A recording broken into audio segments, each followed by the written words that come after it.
একটা বাচ্চা জোর করে স্কুলের মধ্যে ঢুকবে, ওই ক্লাসরুমের মধ্যে আগুন জ্বলছে তার মধ্যে ঢুকবে, কিন্তু এক ব্রিগেডিয়ার বলছে বাবা তুমি যেও না, বলছে আমার বন্ধু আছে, বলছে তোমার বন্ধু আর নাই, শেষ, তুমি যেও না।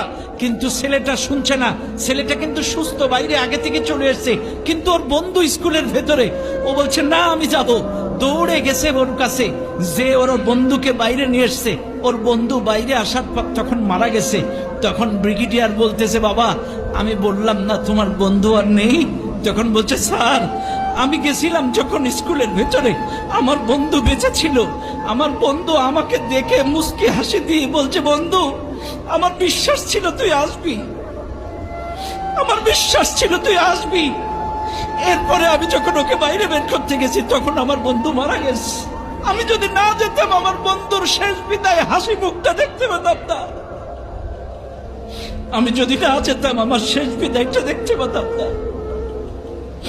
এমন অসংখ্য দৃশ্য এই মাইলস্টোন স্কুলে ঘটেছে।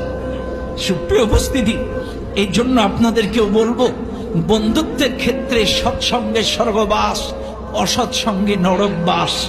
আপনারা এখানে যারা আছেন অবশ্যই আপনার বন্ধু নির্বাচনের ক্ষেত্রে সৎ বন্ধু নির্বাচন করবেন, আল্লাহওয়ালা, নামাজি, কোরআনওয়ালা, ইসলামওয়ালা বন্ধু নির্বাচন করবেন। আপনার বন্ধু যদি নামাজি হয় আপনাকে নামাজ পড়াবে, আপনার বন্ধু যদি আল্লাহওয়ালা, কোরআনওয়ালা, নবীওয়ালা হয়, ইসলামওয়ালা হয় আপনাকে কোরআন পড়াবে, ইসলাম শেখাবে। আর